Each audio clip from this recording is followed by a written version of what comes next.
When 16-year-old babysitter Laura Dempsey vanished one October night in 1990, the small Illinois town of Gray Bend mourned and moved on. Nearly 3 decades later, a family's golden retriever unearths a disturbing item in their backyard, one that reopens a case long thought buried and begins unraveling a truth darker than anyone imagined. The wind whispered through the cornfields that bordered the sleepy town of Gray Bend, Illinois, that October evening in 1990. Halloween decorations rattled faintly on porches early in the month, but already worn by days of wind. 16-year-old Laura Dempsey had just finished babysitting for the Harrison family. 2 toddlers she knew well, whom she read to and tucked in like she'd done many nights before. It was just after 9:30 p.m. when she stepped off their porch, waved to Mrs. Harrison in the doorway, and disappeared into the night. Laura took the same route she always did, cutting through 2 residential streets, crossing a narrow wooded path near Cypress Creek, and then making the short walk up Elderberry Lane to her parents' house. She never arrived. When her mother, Jolene Dempsey, noticed it was nearing 10:30 and Laura hadn't returned, the worry began as a soft pulse unease rather than panic. By 11 o'clock, she was on the phone with neighbors. By 11:45, she was dialing the police. It wasn't like Laura to be late. She was a quiet, bright girl, top 10 in her class, co-editor of the school paper, aspiring to study journalism. Her world was small, contained safe. Everyone in Gray Bend knew the Dempseys. Everyone liked Laura. Deputy Rick Martell was the first to arrive that night. He walked the route from the Harrison house to the Dempsey's porch, twice flashlight beam cutting through the dark like a scalpel. He saw nothing. No scuffed leaves, no dropped purse, no shoe prints that weren't his own. Not a damn thing, he muttered to his partner. By 2:00 a.m., officers were knocking on doors. A search team assembled. Floodlights and dogs scoured the woods near Cypress Creek. Neighbors lit their porches. Some joined in the search, with lanterns and deer rifles scanning every rustling bush, like it might answer a question no one could speak aloud. No one had seen or heard anything. Not even the Harrisons, who lived just 2 blocks from Laura's family. Mrs. Harrison confirmed Laura had left promptly at 9:30. She said she had a test Monday, she recalled shakily. She wanted to review flashcards. The toddlers had already been asleep. Mr. Harrison was still at work. He managed the night shift at the packaging plant on the edge of town. No one else had come to the door. Nothing seemed unusual. Laura's boyfriend, Jeremy Klein, was questioned first. The two had recently argued about something a note found in her school binder suggested tension. But he was visibly shaken when told Laura hadn't come home. She said she needed to be up early, he said. I didn't even see her today. The police, hampered by the lack of evidence, canvassed farther out. They combed through ditches, pond beds, abandoned barns. But the search grew more symbolic than hopeful. By the 5th day, when no body turned up, Gray Bend's silence grew suffocating. Rumors began like seeds catching on wind. Some said she ran away. Others suggested something darker, a drifter maybe, or a classmate with secrets. One theory even claimed she'd faked it, wanted attention, or escape. You know how teenagers are people whispered over pies and casseroles, but the Dempseys weren't ready to bury their daughter in silence. They printed flyers, organized vigils, appeared on local TV stations. Jolene wept under the spotlight as she begged whoever had her daughter to please bring her back. Laura's younger brother, Nate, only 10 at the time, retreated into himself. He stopped talking to classmates. He refused to pass her bedroom, now locked. He thinks if he walks by it, he'll let the ghost out, Jolene said. After 3 weeks, the police stopped using helicopters. After 5, the volunteers dwindled. Halloween came and went without trick-or-treaters on Elderberry Lane. A jack-o'-lantern on the Dempsey's porch collapsed in on itself in the cold. Laura's bedroom remained untouched, and then came winter. The first snow arrived early in Graybend that year, just a soft dusting on the lawns and rooftops, but enough to remind everyone that the long Midwest winter had begun. The chill settled deep into the town's bones, and with it a hush fell over the case of Laura Dempsey. In the early days, the town had been galvanized by her disappearance. Volunteers walked in lines through frozen fields, slogged through creeks with rakes, and scoured the abandoned rail yard. But the relentless cold dulled even the sharpest fears. The search grew quieter. Deputies began logging fewer hours on the case. A few held on to hope privately, but the town as a whole began to turn its gaze elsewhere. Sheriff Clarence Hargrove stood at his office window the morning after the snow, steaming coffee in hand, staring at the frozen sidewalk. "Too clean," he muttered, "like she was never there." The investigation had reached a standstill. No witnesses, no physical evidence, no known enemies. Still, suspicion took root even without facts. It crept into conversations at the diner, whispered behind hands in pews. Maybe the Harrisons weren't being honest, one waitress offered to a customer. That father works late every night, maybe he wasn't at work at all. The Harrisons, once well-liked, found themselves increasingly isolated. Mrs. Harrison stopped going to the grocery store. Their mail began to pile up. Their porch light stayed dark. Teenagers speculated with a cruel kind of curiosity. "What if she's buried under the football field?" someone joked in the locker room. Another claimed they saw her ghost near Cypress Creek, white dress glowing in the fog. Each retelling grew wilder, feeding a slow-burning mythology. Laura's best friend, Allison Granger, was one of the few who refused to move on. Every morning, she pinned Laura's flyer to the community board at the library, even when others tore it down. She started keeping a journal of thoughts and patterns. She interviewed classmates. She memorized timelines. She wouldn't have left like that, Allison insisted to her mother. Not without saying goodbye. Not to me. Back at the Dempsey house, grief settled into habit. Jolene spent her mornings staring at Laura's empty seat at the table, her coffee untouched. She didn't put up Christmas decorations that year, and when neighbors asked if she'd like help putting up lights, she shook her head. "We only decorate when all our family's here," she said, voice hollow. Every few weeks, Sheriff Hargrove would call Jolene with updates, always vague, always apologetic. "We're still looking, still chasing down leads." She'd nod even though the line had long gone cold between them. Then came a bitter night in January, when the town held a candlelight vigil on what would have been Laura's 17th birthday. Dozens gathered in the town square, shivering under coats and scarves, candles flickering against the dark. Allison spoke softly to the crowd, her voice trembling. She was smart. She was kind. She wasn't the kind of girl who vanishes. It was the last public gathering in Laura's name for years. When spring finally thawed the ground, the search resumed for a few days, almost out of obligation. They dug near the railroad tracks, drained a pond on the outskirts of town, found nothing. Graybend's attention drifted. New gossip, new elections, new tragedies filled the space Laura had once occupied. By the end of the school year, even her teachers stopped mentioning her name. The yearbook included a dedication page, but few students lingered on it. The Dempseys considered moving, but didn't. "What if she comes back?" Jolene asked. "And we're not here." Nate began sleeping in the hallway outside Laura's room. Jolene tried to stop him, but he refused. "If she knocks," he said quietly, "I want to be the first one to hear." The years ahead would not be kind to the Dempseys.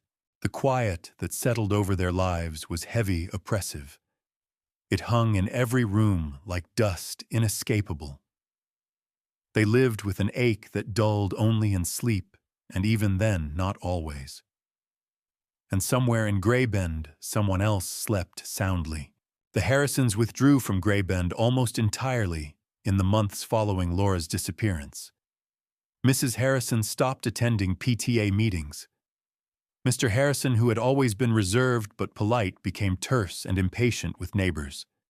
Their once lively house, filled with the sounds of two toddlers and their mother's cheerful piano playing, fell silent. Curtains stayed drawn. The lawn, once trimmed with precision, grew patchy and unkempt. They were not accused, not formally, but in a town as small as Gray Bend, the absence of evidence didn't stop people from pointing fingers, and the oddities, subtle as they were, didn't help. There were whispers that Mr. Harrison's work alibi didn't check out the night Laura vanished. The packaging plant he claimed to be working at had no time-stamped log of his entry. The guard on shift couldn't remember seeing him, but then again, no one could remember much at all from that night. It was all too ordinary, until it wasn't. Mrs. Harrison attempted once to dispel the rumors. She approached Jolene Dempsey at the local pharmacy, her voice low and shaking. "I swear to you," she said, "we had nothing to do with it. Laura left like always. She was fine." Jolene didn't respond. She simply looked through her eyes hollow with exhaustion. The encounter made the rounds of town gossip. Some claimed Jolene had screamed at her. Others insisted she'd collapsed crying. In truth, she said nothing at all. 2 months later, the Harrisons put their house up for sale, but no one wanted to buy it. By the fall of 1991, the Harrison children were enrolled in school out of town. Mr. Harrison quit his job. Mrs. Harrison stopped being seen altogether. Eventually, they moved overnight. Neighbors saw a U-Haul pull into the driveway at dusk and leave before dawn. The house sat empty for almost 2 years. In that time, Laura's absence became a strange fixture in town, something people worked around like a missing brick in a sidewalk. Still, there were those who couldn't let it go. One of them was Detective Paul Emmett, a newer recruit who'd moved to Gray Bend from Chicago shortly after the case went cold. He didn't have a personal tie to Laura, but something about the file unsettled him. The thoroughness of the search, the complete lack of evidence, no witnesses, no signs of a struggle, a girl gone as if erased. There's always something he would mutter, paging through the reports. There's always a trail, a mistake. He interviewed the Harrison family twice before they moved. Mr. Harrison was cool if cooperative. "I was at work," he repeated flatly. "I came home at 3:00 a.m. My wife was asleep, but Laura left at 9:30. Emmett pushed. "You weren't home then," No Harrison said. "I told you, I was at work." Mrs. Harrison barely spoke. She looked thin, worn down. Her eyes darted often toward the windows. "I told the other officers everything," she whispered. She said goodnight. She left. Detective Emmett believed her, or at least he wanted to. But something didn't sit right. He made notes in the margin of her statement, uncertainty in timeline. Possible stress response. Trauma guilt. He requested the employment records from the packaging plant. They were inconclusive. He dug into Harrison's background. Nothing major, no criminal history, no red flags. A speeding ticket from '84, a brief suspension at work in '88 for conduct, though the report was vague. Emmett began to theorize quietly. Maybe Mr. Harrison had returned home early. Maybe Laura had forgotten something, turned back. Maybe something happened inside that house, something the family had buried. But without evidence, it was just a theory. And theories didn't carry weight in court. The case file grew heavier in his drawer, but no closer to resolution. In 1993, the Harrison home finally sold. A young couple moved in, no kids. They repainted the walls, replaced the stained carpet, tore out the rusting swing set in the backyard. Laura's name was never mentioned in the sale. For the Dempseys, each new occupant of that house was a wound reopened. Jolene would drive past it sometimes, slowing down, staring at the upstairs window where she knew Laura once babysat. Once she parked across the street and sat there for hours, engine idling. I keep thinking she told Allison during one of their rare conversations, if I just went over there and knocked, maybe something would shift. Maybe something would break loose. But she never did. Meanwhile, Allison continued keeping her notes. As she grew into a teenager herself, she stopped writing about her own life and focused solely on Laura. She interviewed old neighbors, teachers, even tried writing to the Harrisons, though the letters always came back unopened. By the late 90s, the town's memory of the case faded like a photograph left in the sun. But for a few people, Allison Emmett and the Dempseys, it never faded. It only got sharper. The first winter after Laura's disappearance had blanketed Grey Bend in silence, but by the second and third, the hush had turned to resignation. It wasn't just the snow that covered things. It was the passage of time pressing down on the town's collective memory, like a heavy quilt. Laura's case moved from active investigation to unresolved file. Her name lingered in a file cabinet in the sheriff's department, its label faded from the sun filtering through the office blinds. A few holiday cards still arrived each December for the Dempseys from sympathetic neighbors, but even those thinned out.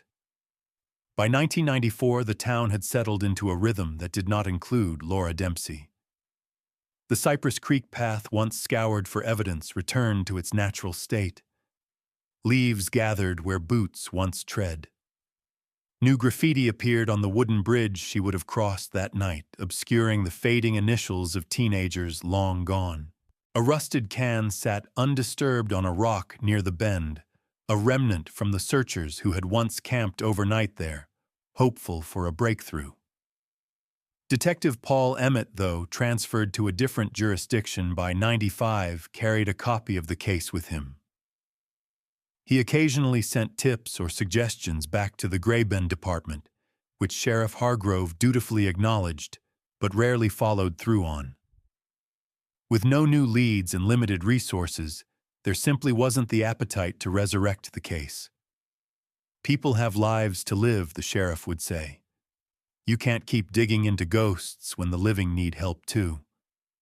But not everyone agreed. In the spring of 1996, Allison Granger, then a sophomore at a small liberal arts college in Ohio, submitted a paper to her sociology professor titled The Vanishing of Laura Dempsey, a Case Study in Community Apathy. It was well-researched and biting, pointing to law enforcement shortcomings, shifting public interest, and the psychological mechanisms that allowed people to forget tragedy when it became inconvenient. You've written this like someone who lived it, the professor noted in red ink. She had. Allison mailed a copy to Jolene Dempsey along with a letter.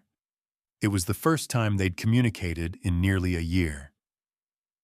Jolene didn't reply, but she read the paper 3 times. She kept it tucked in Laura's dresser, which she still hadn't emptied. By the late 90s, the Dempsey house had become quieter still. Nate, now in high school, rarely spoke. He carried headphones everywhere, his eyes always on the ground. Teachers described him as withdrawn, polite, and unreachable.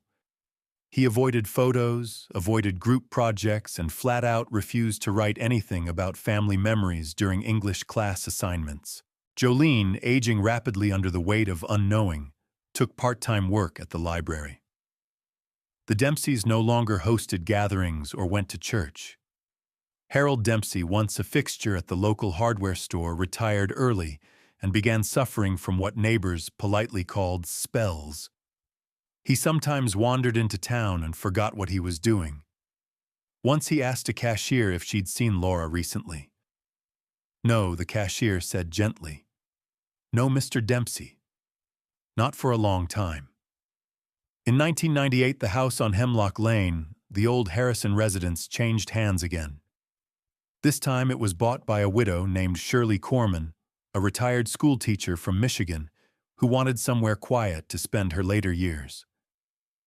The realtor didn't mention the history of the house. No legal requirement to do so. Shirley was an avid gardener and took pride in restoring the yard. She pulled weeds from the cracked flower beds and planted roses beneath the kitchen window. She replaced the swing set with a small greenhouse and painted the back porch white. She knew nothing about the babysitter who had vanished just blocks away, but something about the house, Shirley later admitted in a recorded interview, always felt off. Rooms were drafty in ways they shouldn't have been. The basement smelled wrong even after bleach. Her cat refused to go near the back hallway and howled when she tried to coax it into the laundry room. Still, she stayed. What else was there for her? It wasn't until 2004, when Shirley passed away from heart failure, that the house sat vacant once more. Each owner that followed stayed shorter than the last. Through all of this, the case remained frozen in time. Each year, Jolene placed a single white lily on the bench near Cypress Creek. Sometimes people joined her. More often, she sat alone. One spring, someone left a folded note on the bench. It read simply, "I saw her." She went back toward the Harrison house. There was no name, no date, no handwriting to match. The police dismissed it as a cruel prank. Jolene kept it anyway, pressing it into the back of Laura's photo album. And then nothing. No leads, no movement. Just more time. More forgetting. Until the Murphys came. By 2010, most in Gray Bend remembered Laura Dempsey, if at all, as the girl who disappeared, a sad story occasionally revived by a local news clip or whispered between longtime residents over coffee. A few people still lowered their voices when driving past the old Harrison home, but the fear had long lost its edge, dulled by decades of repetition. The town had grown slightly. New families moved in. A few franchises popped up. And slowly the story of Laura became a shadow that newer residents didn't know they were living under.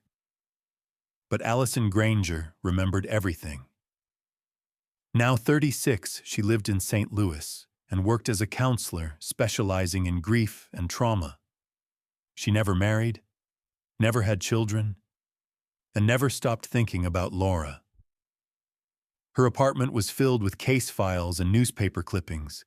She maintained a storage unit packed with binders, maps, transcripts, everything she had gathered over the years about Laura's disappearance. She often wondered if the obsession was healthy. Some therapists called it vicarious trauma. She called it responsibility. One autumn afternoon in 2010, while visiting her parents back in Gray Bend, Allison took a detour to drive past the old Harrison house. It looked different, brighter maybe. The front porch had a new swing. A tricycle lay tipped on the lawn. Someone had painted the shutters a cheerful blue. It no longer looked haunted. She sat parked across the street for several minutes, watching. A woman appeared in the window holding a baby. Another child, maybe 6 or 7, ran across the yard, chasing a dog, a golden retriever. It stirred something in Allison. A sense of unease, maybe even guilt. Had she been wrong to believe something terrible happened here? Was it fair to suspect every family who lived in that house she almost drove away? Almost. But then she noticed something odd. The garden beds beneath the kitchen window had been dug up and replanted, freshly turned soil. She watched the golden retriever dig gleefully into one of them before the little boy ran over to scold him. Something flickered in her memory. She didn't know what, not yet. But it was enough to make her scribble the new address in her notebook before driving away. 2 years later, in 2012, she returned for the funeral of her father. It was a cold November day, and Gray Bend looked smaller than she remembered, like it had collapsed inward without her. The reception afterward was held in the church basement, and that's where she saw Jolene Dempsey for the first time in nearly a decade. Jolene looked thinner, paler, but composed. Her hair was streaked with gray, and she walked with a slight stoop. but her eyes were still sharp. "Still chasing ghosts?" she asked, managing a faint smile. "Only one," Allison replied. They sat together for over an hour talking about Laura, about the Harrison family, about how nothing had ever made sense. Allison mentioned the new family at the house on Hemlock Lane. Jolene nodded slowly. "I've seen them," she said. "Nice folks. They've got no idea." The conversation turned somber. Before they parted, Jolene reached into her purse and handed Allison the note that had been left on the bench years earlier. "I saw her." She went back toward the Harrison house. "I don't know who left it," she said. "But if anyone's going to figure it out, it's you." Allison returned to St. Louis and pinned the note above her desk. That winter, she began calling the Gray Bend police again, asking if anyone had ever followed up on the Harrison alibi. Had anyone re-examined the house after the family left? Were any floorboards removed? Was ground-penetrating radar ever used on the property? The answers were always the same: no, no, no. "It's been over 20 years, the officer said. "We don't even have a warrant to go back in." So Allison waited. She knew from public records that the Murphys, Jordan and Ellie, had purchased the house in 2010. She followed their social media quietly, watched their children grow up in photographs. They posted about school plays, science fairs, and cookouts. The house, by all appearances, was happy. But every so often, Allison checked the Gray Bend Community Forum. She looked for signs: unusual disturbances, repairs, complaints. In the spring of 2017, she saw a post from Jordan Murphy asking if anyone knew about an old concrete septic tank under their yard. "Dog keeps digging near it," he wrote. "Think it might be cracked." The thread ended there. Allison's stomach dropped. She packed her bags and returned to Gray Bend. The Murphys had lived on Hemlock Lane for 7 years without incident. To them, the house was simply a charming 2-story with a good school district, a big yard, and enough bedrooms for their growing family. They loved the swing on the front porch. They loved the rose bushes Ellie had planted the first spring they moved in. And they especially loved their golden retriever Cooper, a rescue who'd bonded instantly with their oldest son Mason.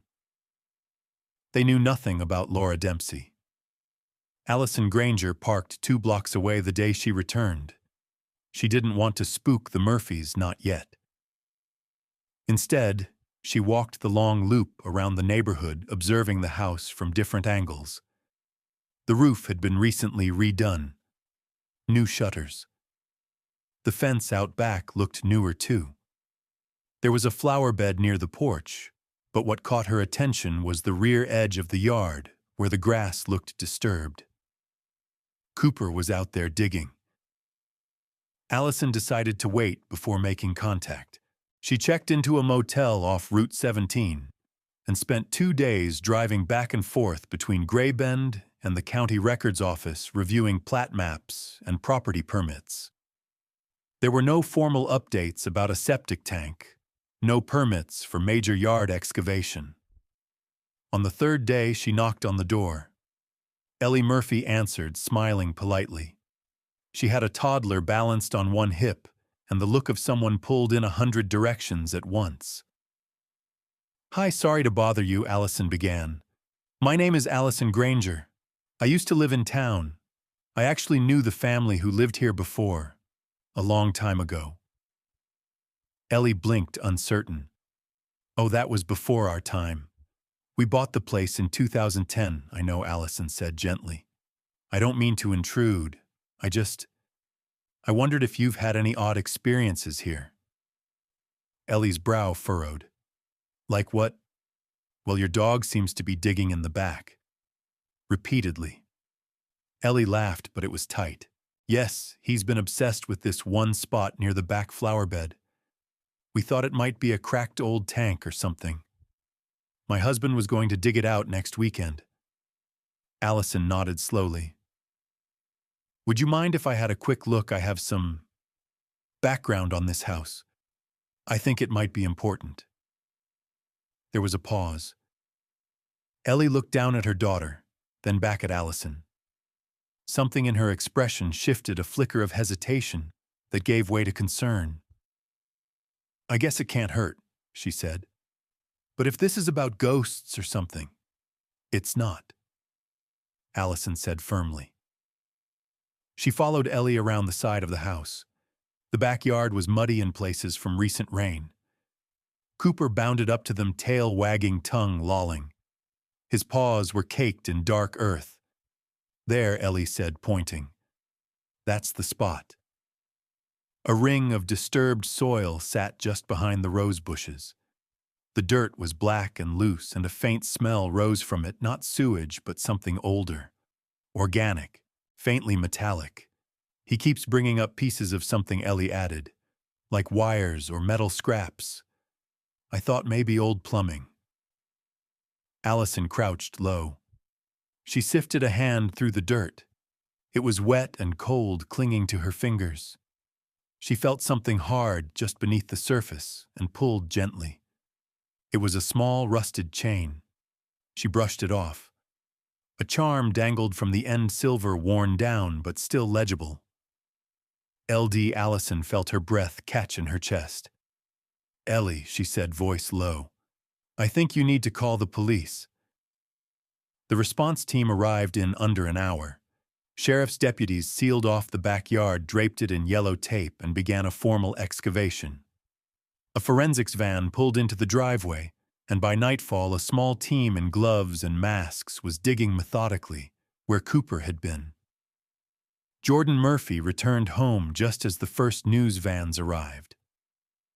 "What's going on?" he asked Ellie, stunned. "I think we just found something," she whispered, "or someone." Inside the house, the children were ushered into their bedrooms. The youngest didn't understand what was happening. Mason, now 11, asked, "Did Cooper find treasure?" Ellie couldn't answer. Later that night, Allison stood beside the taped-off garden as a coroner's assistant lifted a bundle of decayed cloth from the hole. Bone fragments were visible. A single white sneaker, cracked with age, clung to the edge of the bundle. The lead investigator, a man named Clevenger, approached her. "You the one who tipped them off?" "I didn't tip them off," she said. "Their dog did." He gave her a sharp look. "You knew this was here," "I suspected," Allison replied. "I knew the girl who went missing, Laura Dempsey. This was the last place she was seen." Clevenger jotted something down in a small notepad. "We'll need a full statement. You might have just reopened a cold case." Allison looked toward the open pit where another glint of metal caught the light. A bracelet, perhaps. A ring. Something long buried, finally breaking the surface. "I think that case was never cold," she said. "Just buried too deep." The air in Graybend shifted that night. News of the discovery spread quickly, faster than it had any right to in such a small town. It started as a whisper, a child's bracelet found in an old yard. But by dawn, it had ballooned into something sharper, heavier, human remains uncovered. Possible link to 1990 cold case. By morning, the entire street had been cordoned off. News vans lined Hemlock Lane, their satellite dishes bristling like antennas, searching for truth in the static. Neighbors peered from windows. Some offered coffee to the deputies. Others stood quietly on the sidewalk, arms crossed as if bearing witness, made it all more real.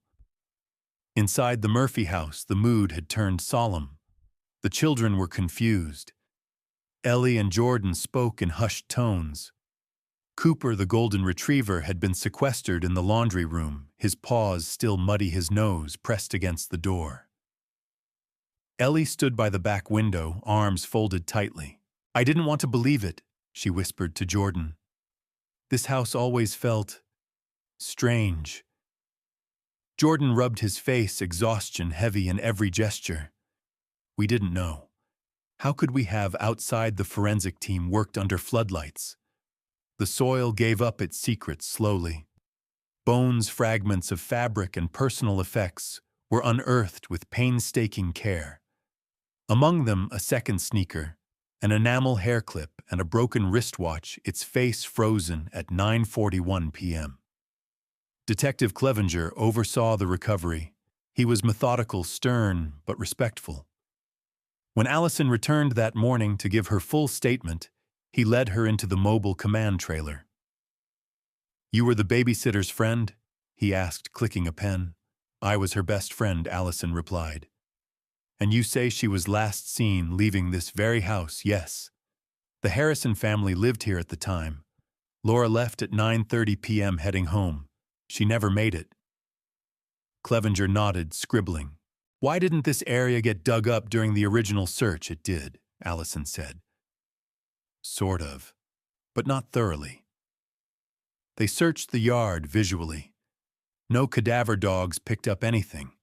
The theory was that she disappeared somewhere along the path home. No one thought to look in the flower bed until the dogs started digging. Allison nodded. "He found the bracelet. I recognized it immediately." Clevenger leaned back. "We've sent the remains for forensic analysis.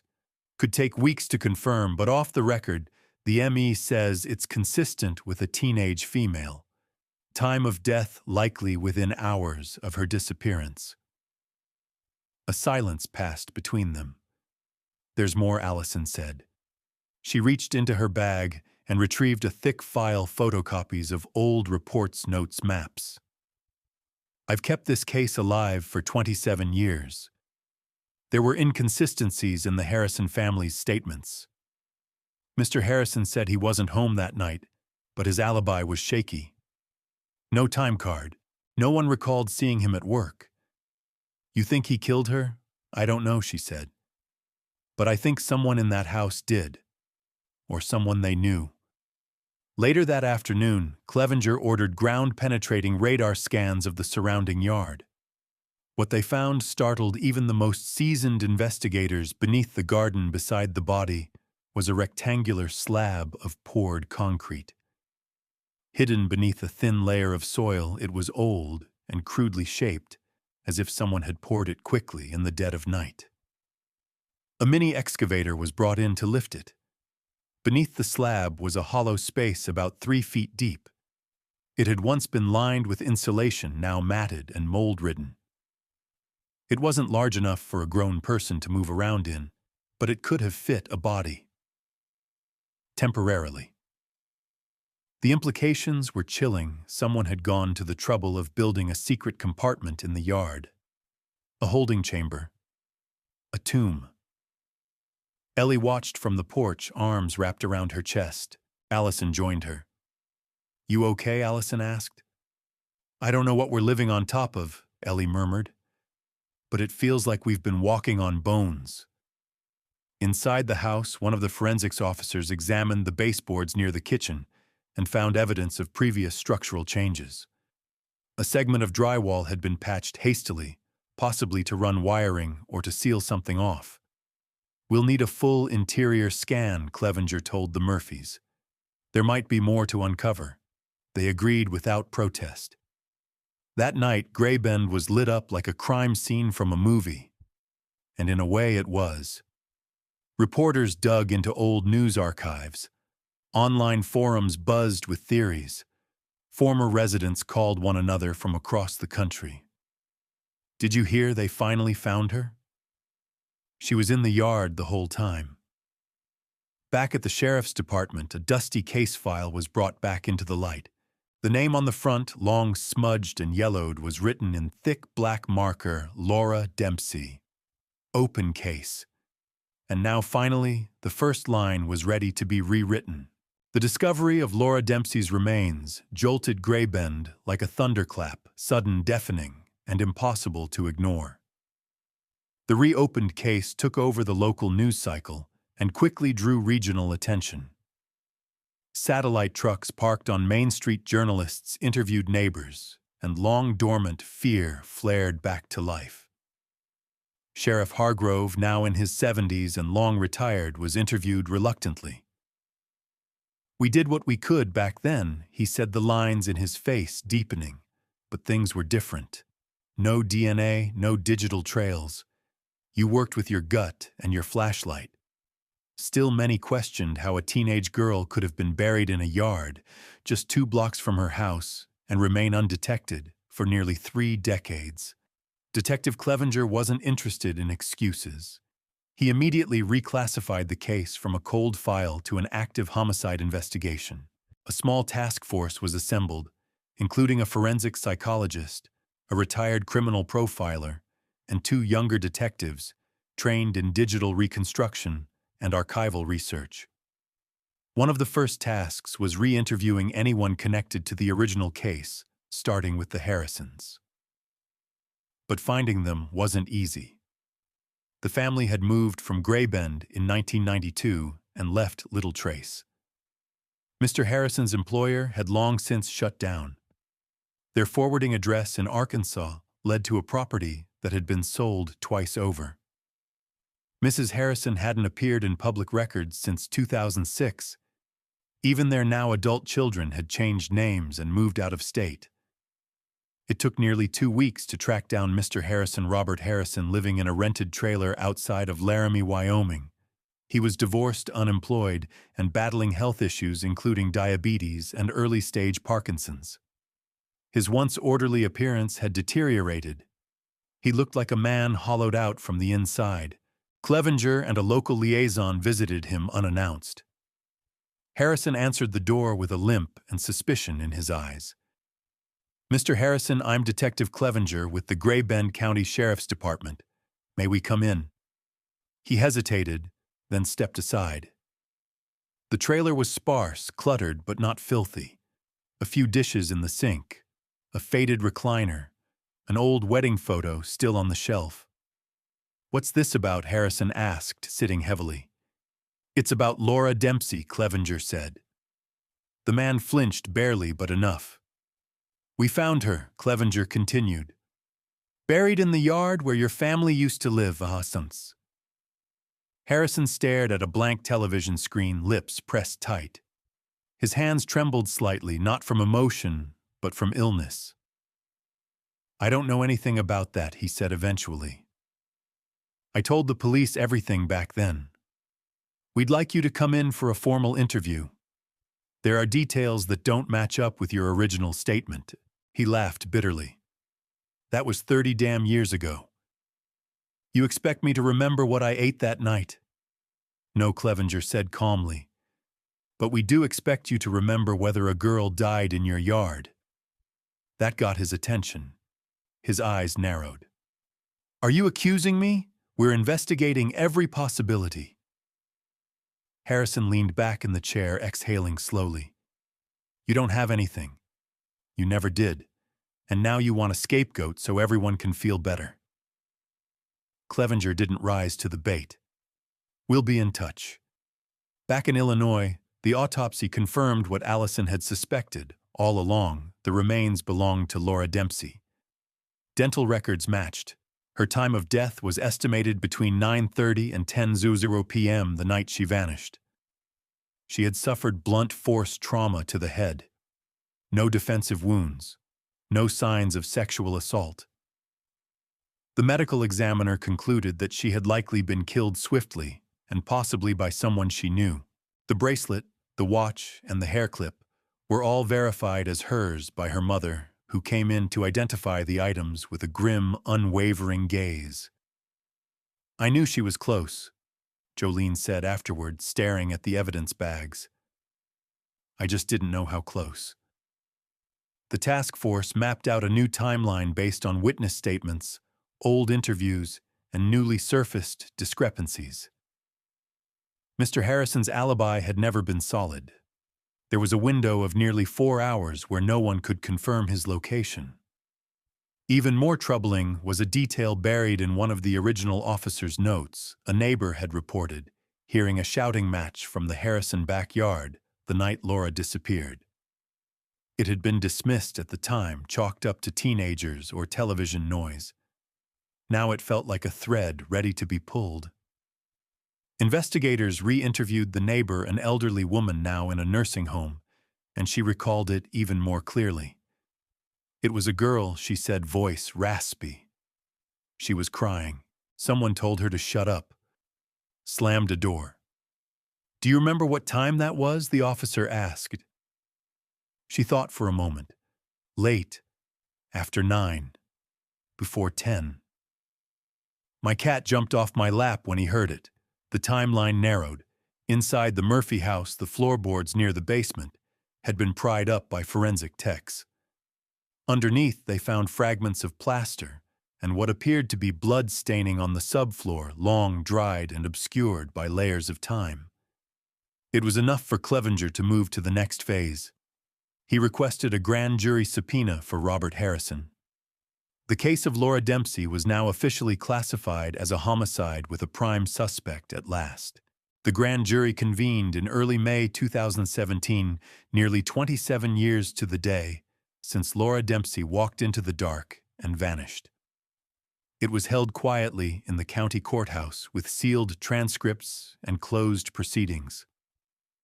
Detective Clevenger presented his findings methodically. The unearthed body, the estimated time of death, the personal belongings recovered, and the inconsistencies in Robert Harrison's original alibi. But the most chilling moment came when Clevenger laid out the probable reconstruction of Laura's final night. Using old interviews, neighborhood timelines, and forensic clues, the task force built a minute-by-minute sequence of what they believed had happened. It began with Laura tucking in the Harrison toddlers just before 9 p.m. Mrs. Harrison was home upstairs folding laundry. Laura had been polite, quiet, nothing out of the ordinary. Then shortly after 9:30 she had left. That much had always been consistent, but there was a window, a small, crucial window between the time Laura exited the front door and the time she would have reached the corner of Hemlock and Cypress. They believed she turned back. Maybe she forgot something. A textbook, a hairbrush, her coat. Maybe a noise startled her, a voice calling from behind. Maybe someone came up the sidewalk and said her name. There was a suggestion in Allison's notes, buried deep from a classmate who once mentioned Laura had confided in her that Mr. Harrison sometimes made her uncomfortable. I always assumed he was just creepy, the girl had written in a long-forgotten note passed in algebra. Laura didn't want to babysit anymore, but said her mom told her to toughen up. The classmate had never come forward at the time. No one had thought to ask. Now it seemed damning. The theory was that Laura returned to the house, perhaps called back, perhaps entering through the kitchen side door. Something happened then. An argument. An advance. A confrontation. The blunt force trauma indicated a sudden single blow. A heavy object, possibly a wrench or piece of firewood, had struck her on the left temple. The blow was clean, lethal, and instantaneous. The killer panicked, hid the body quickly. That explained the shallow pit discovered beneath the backyard slab. The crude concrete work suggested a hasty burial, possibly, with the hope of relocating the body later. But that plan had never come to fruition. Whether due to fear, police presence, or a change of heart, the killer left her there, hidden in plain sight. The evidence was circumstantial, but compelling. The grand jury issued a warrant. Robert Harrison was arrested on May 19, 2017, at his trailer in Laramie. He didn't resist. He said only one thing as they cuffed him. She shouldn't have come back. The words spread quickly. The Murphys watched the news unfold from their living room. Their children were confused. "Is Cooper in trouble?" Mason asked. Ellie held him tight and said no, Cooper was the hero of the story. Allison was present when Harrison arrived at the Gray Bend County Jail. She didn't say anything, just watched him shuffle down the corridor in shackles surrounded by 2 deputies. He looked older than his years, brittle, exhausted. But she didn't feel pity, only clarity. The town responded with a mix of vindication and disbelief. Some residents, long convinced the Harrison family had known more than they let on, felt validated.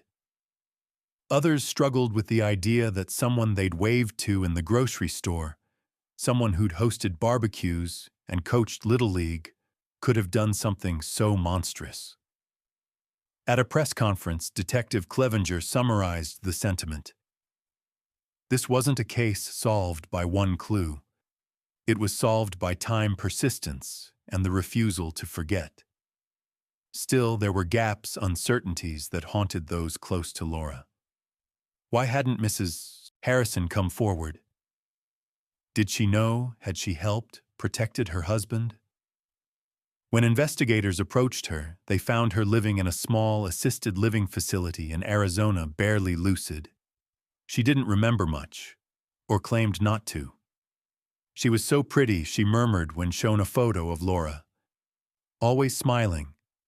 When asked directly if she had seen her husband harm the girl, she only stared blankly. Then she left through the kitchen door. That's all. For the prosecution, it was enough. They prepared for trial, though they knew the defense would be fierce.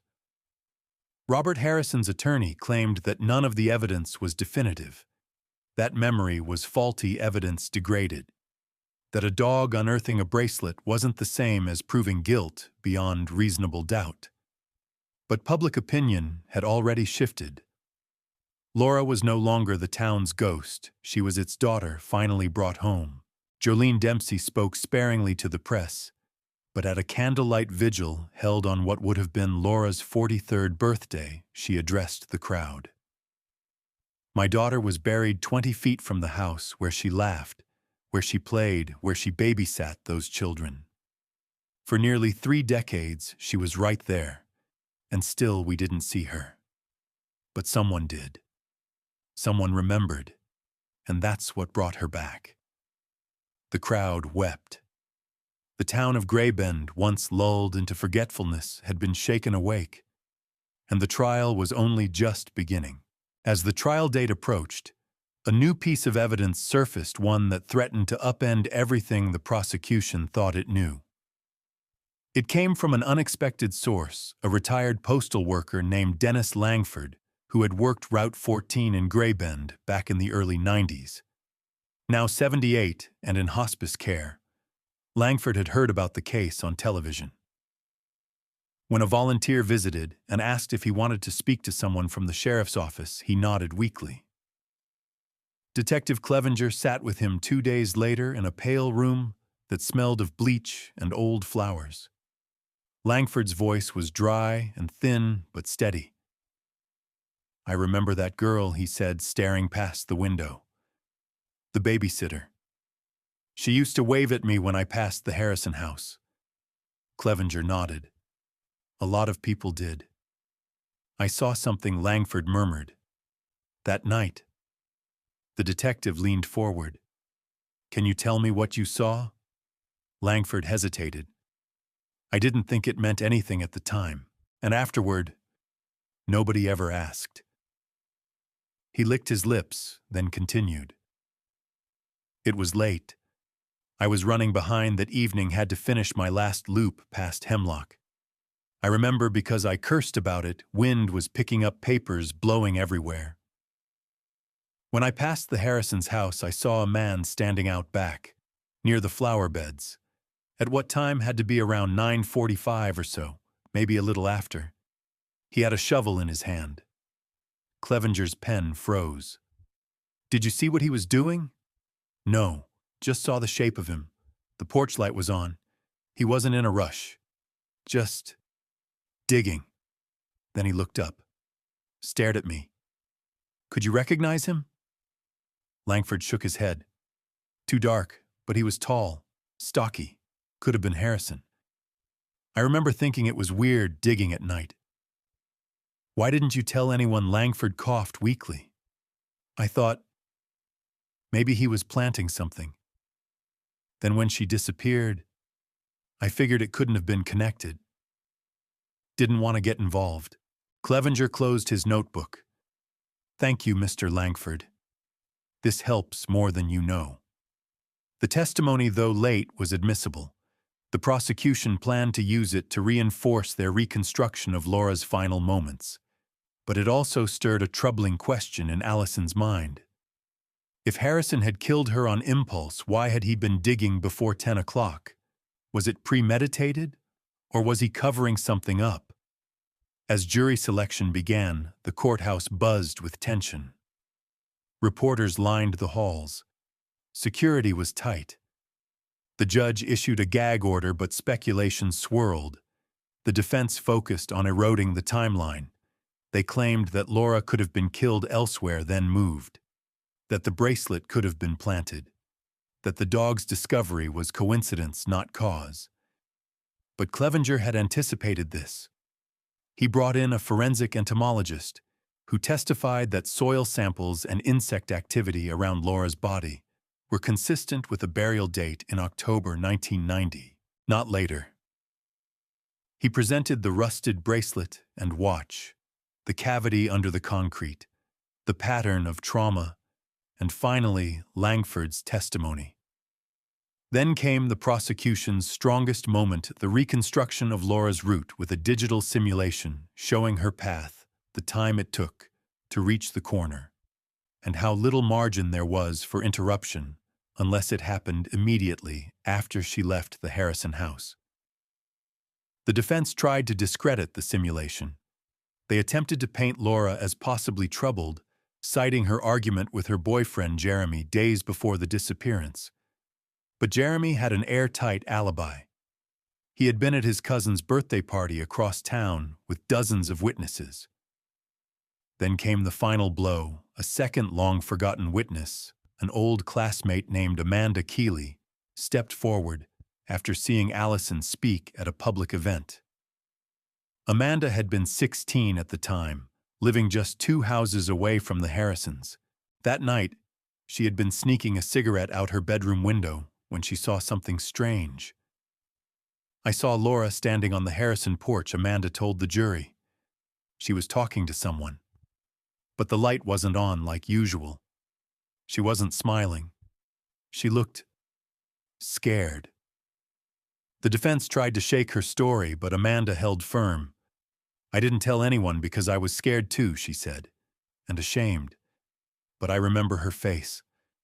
I never forgot it. It was the emotional climax of the trial."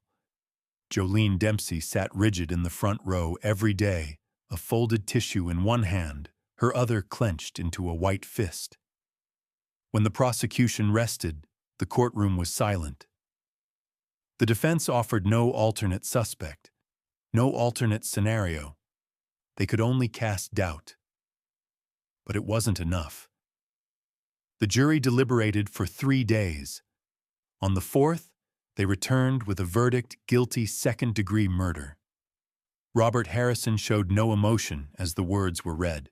The courtroom erupted in muffled sobs. Jolene let out a breath that sounded like it had been trapped for 3 decades. Allison sat behind her, her eyes glassy, gripping the bench, as if it were the only solid thing in the world. The judge sentenced Harrison to 25 years with no possibility of parole due to the concealment of the crime and obstruction of justice. Given his health, it was a life sentence. And finally, the ghost of Laura Dempsey began to rest. The verdict should have brought peace. But the day after, the sentencing, construction workers hired by the Murphys made a shocking discovery in the basement of the house on Hemlock Lane. They had been brought in to finish a job interrupted by the forensic investigation, repairing warped floorboards in the rear storage room. The room had always felt strange, slightly colder, oddly quiet, and plagued by a persistent mildew smell that no amount of bleach could mask. The Murphys assumed it was just poor insulation or old plumbing. As they pried up the remaining planks, one of the workers noticed something odd: a square segment of concrete that didn't match the rest of the foundation. It had been patched hastily, the seams still visible. The team contacted the sheriff's department before going further. Detective Clevenger returned to the scene. He stood beside the slab, the scent of damp rot thick in the air, and gave the nod. The forensics team arrived within the hour and began carefully breaking apart the patch. Underneath was a narrow cavity less than 3 feet wide, bricked crudely on the sides. Inside lay a rotted box, its hinges rusted, the lid swollen and warped. When they pried it open, even the most hardened technician paused. Inside were photographs, dozens of them. Some curled with moisture damage, others stuck together. All were of children. Most seemed candid kids at play on bicycles at school events. Some were more disturbing, taken at night at odd angles through windows. In the corner of the box sat a stack of cassette tapes, labeled with names and dates.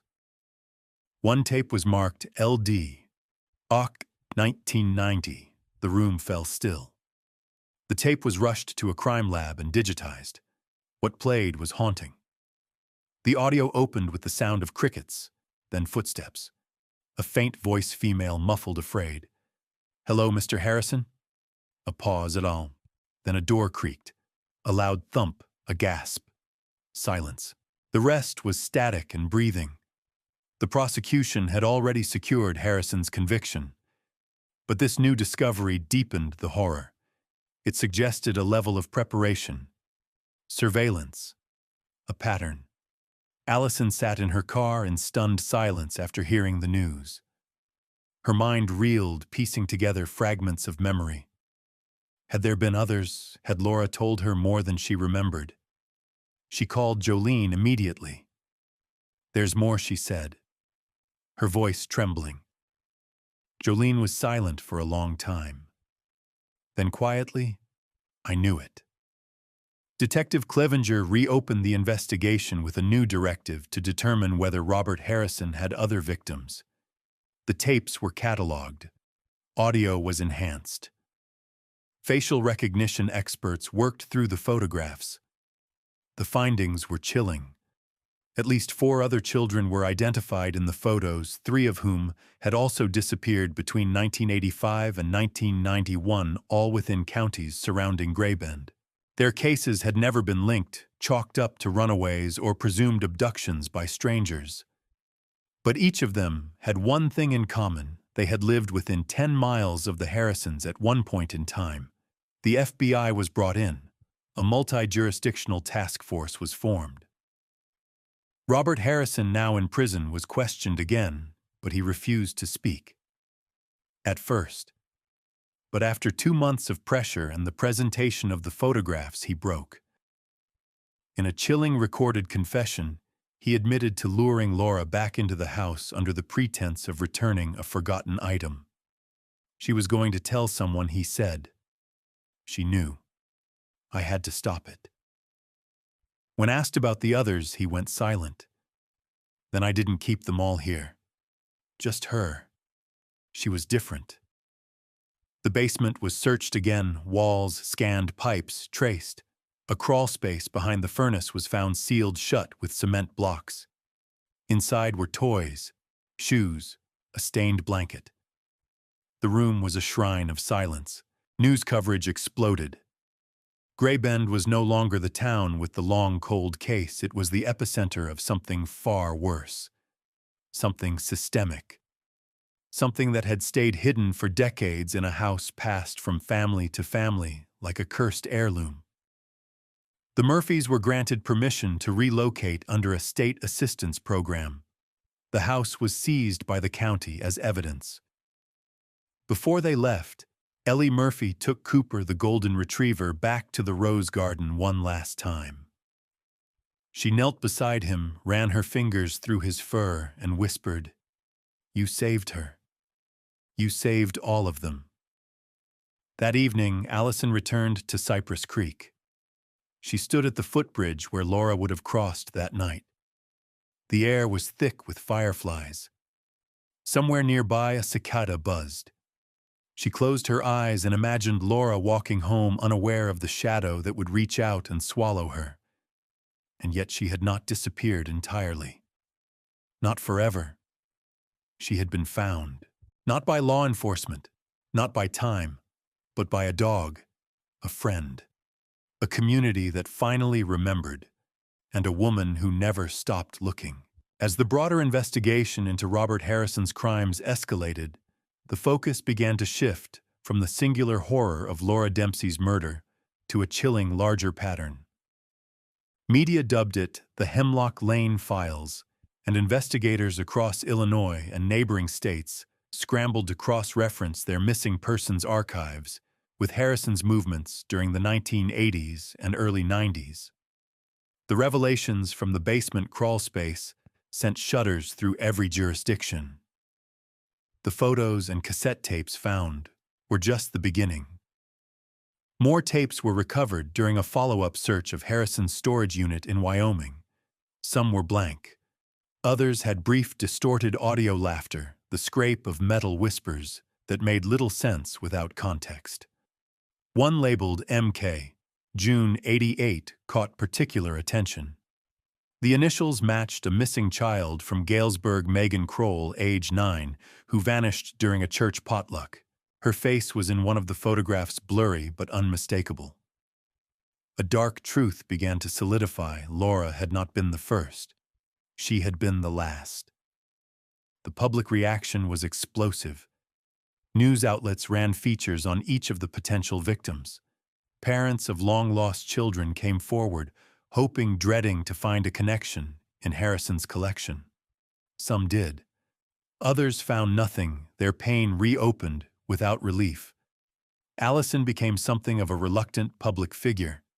Her dedication to Laura's case had catalyzed the entire breakthrough. Reporters called her tenacious, brave, unrelenting. But behind closed doors, she felt hollow. She hadn't saved Laura. She had simply refused to forget her. A memorial was erected in Gray Bend's town square that summer, a stone pillar etched with the names of confirmed and suspected victims. Flowers appeared daily. School children left notes and hand-drawn hearts. A plaque read, "They were lost, but never forgotten." At the dedication ceremony, Jolene Dempsey stood behind the podium, gripping a worn photograph of Laura in her Sunday dress. She was not a mystery, Jolene said softly.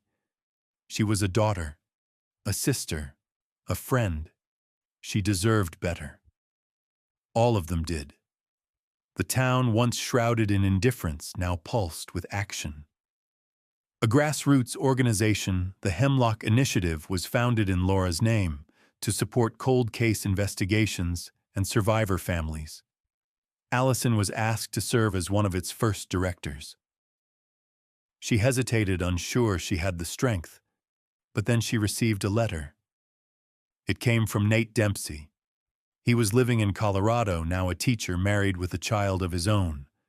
The letter was short, handwritten. "You never gave up on her. You gave her back to us. Thank you." Allison joined the board the next day.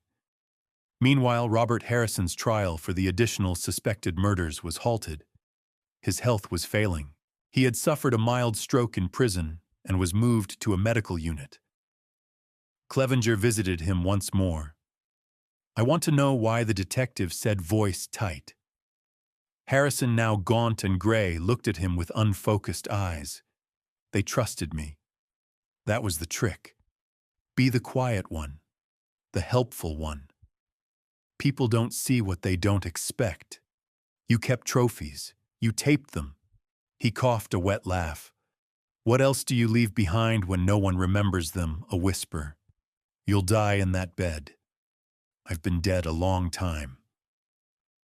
Clevenger left without another word. Back in Gray Bend, the Murphy family settled into their new life.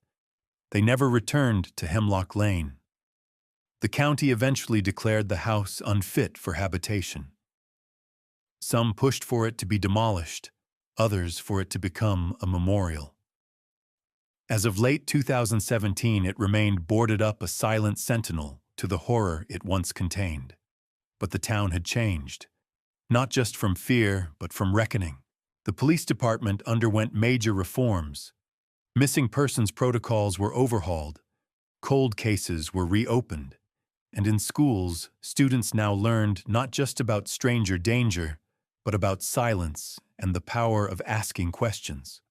On the one-year anniversary of the discovery, Allison returned to the old bench near Cypress Creek. A new engraving had been added in memory of Laura Dempsey. She walked home. We walk on.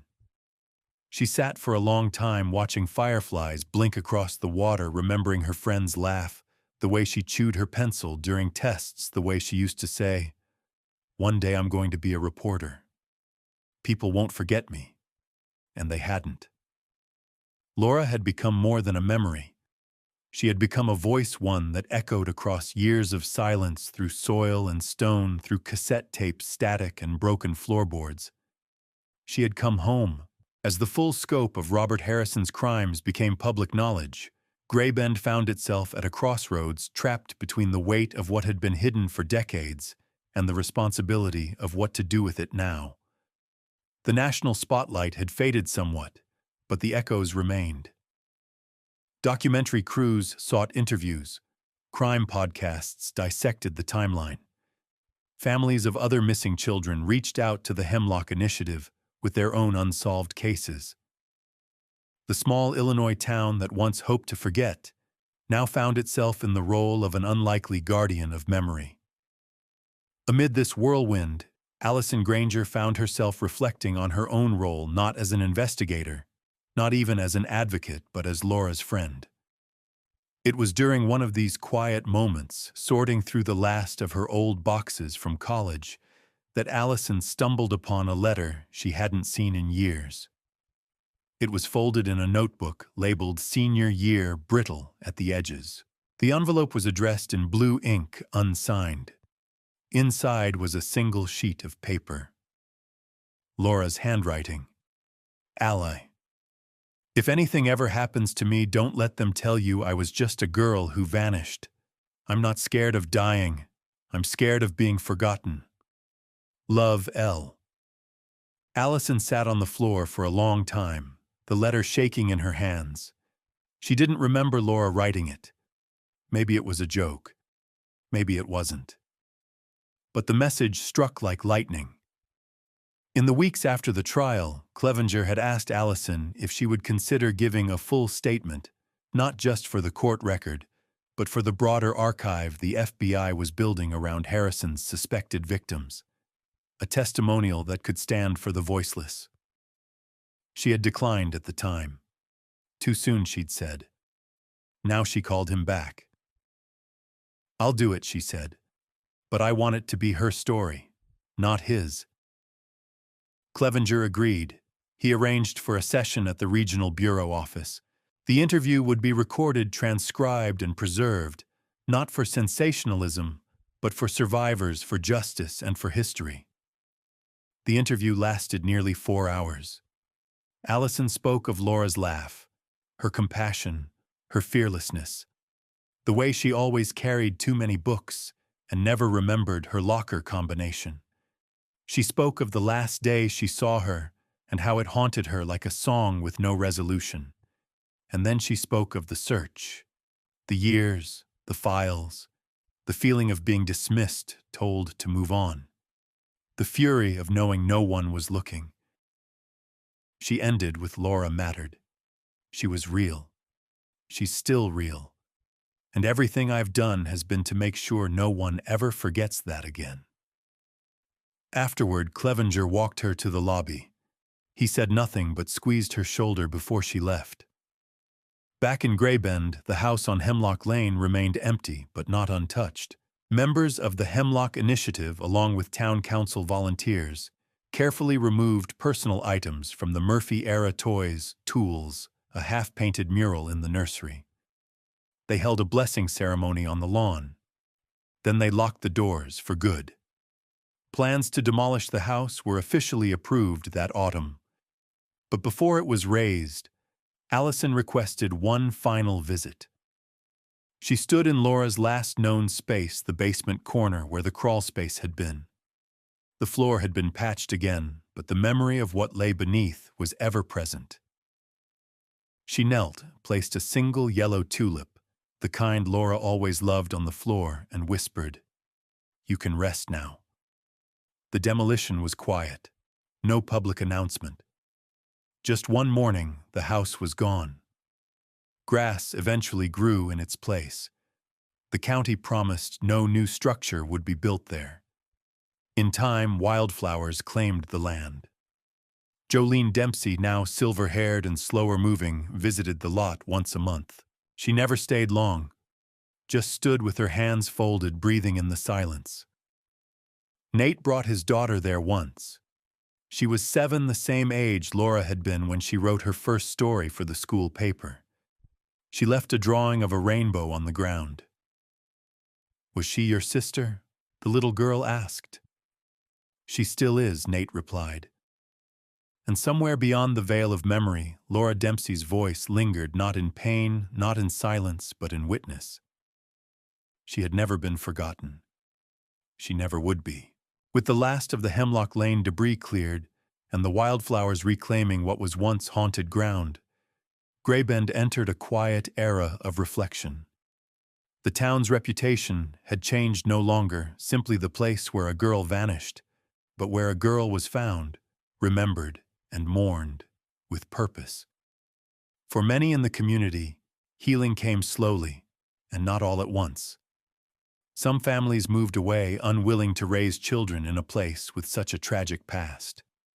Others stayed committed to reshaping the town into something more watchful, more aware. In the elementary school library, a new section was created, the Laura Dempsey Reading Corner. Funded by private donations and supported by the Hemlock Initiative, it was stocked with books about missing children, memoirs of survivors, and age-appropriate guides on safety and courage. A small brass plaque at the top of the bookshelf read, "In memory of a storyteller silenced too soon." Once a year, Allison returned to Graybend, not just for commemorations or council meetings, but for herself, for Laura. She would walk the trail from the Harrison house, now wild grass, to Cypress Creek, retracing the path that had haunted her since she was 16. One year, she found someone else sitting on the bench by the bridge, a teenage girl with dyed hair and a camera around her neck.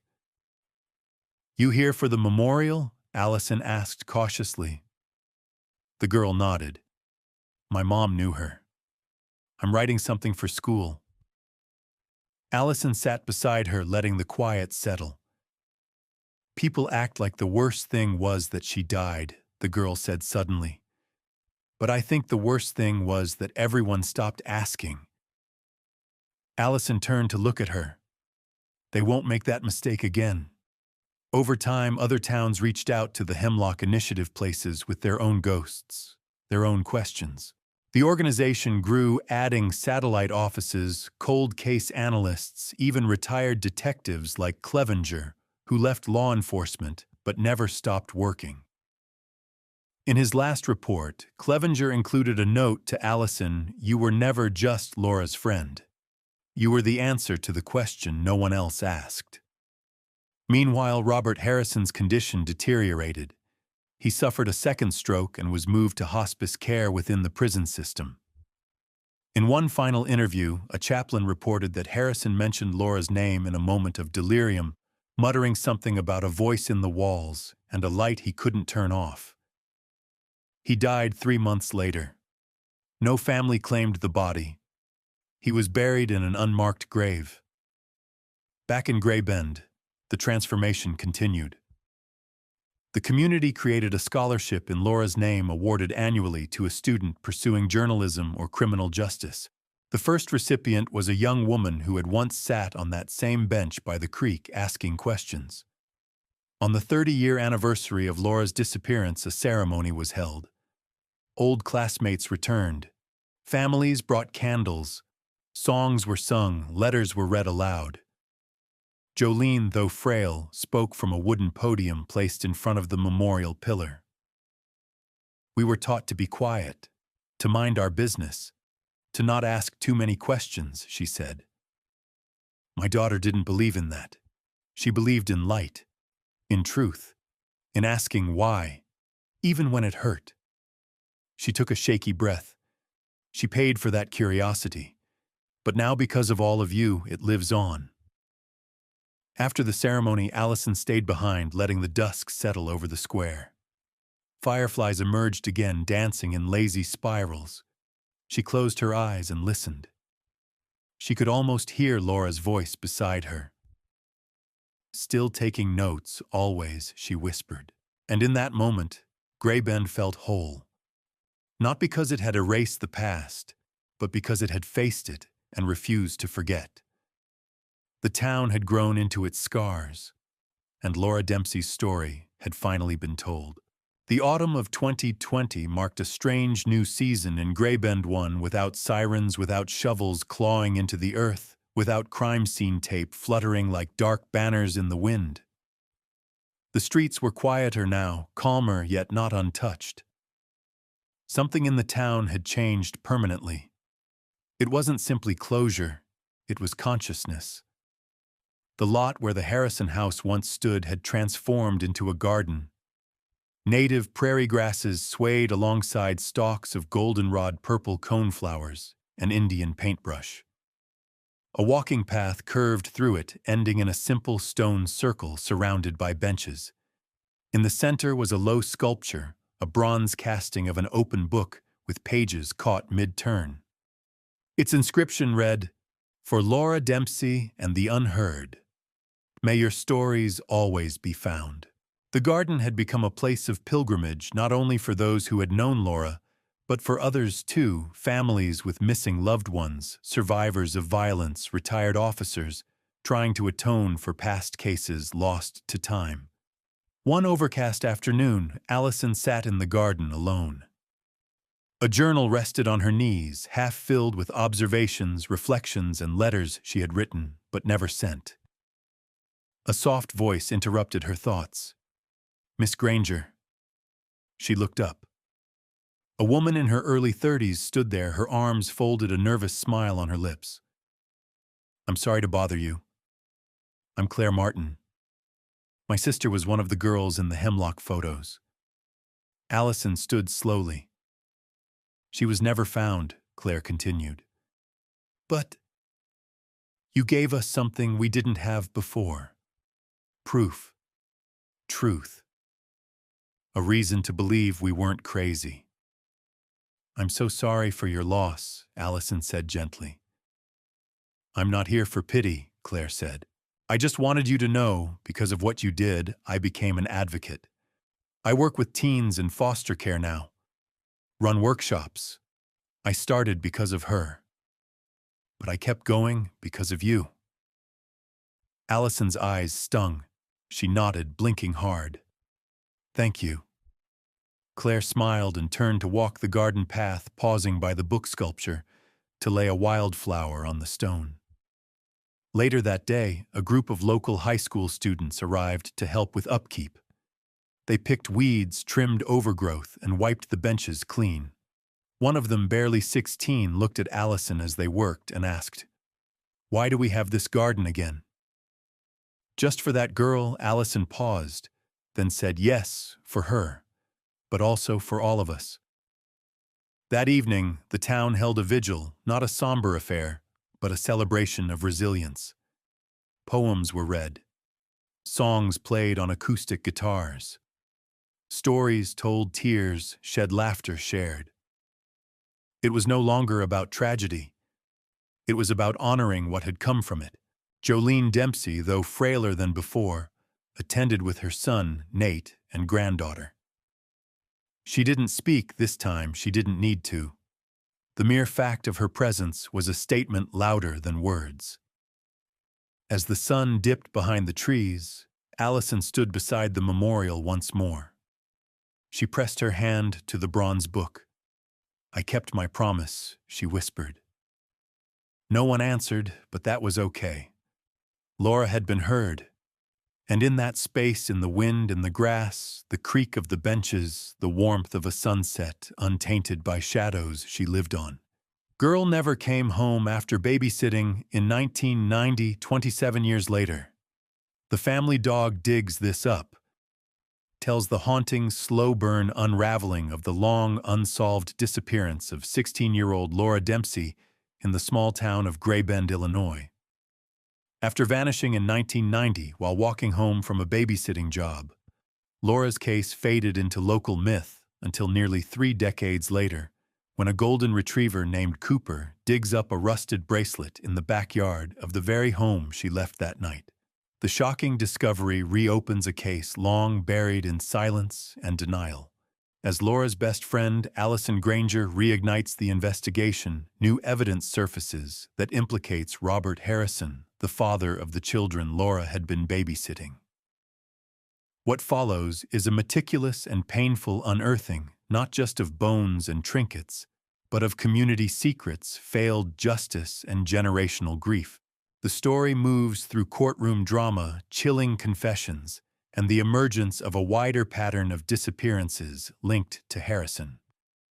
As more victims are revealed, Gray Bend is forced to confront the uncomfortable truth that their suburban innocence was a fragile illusion.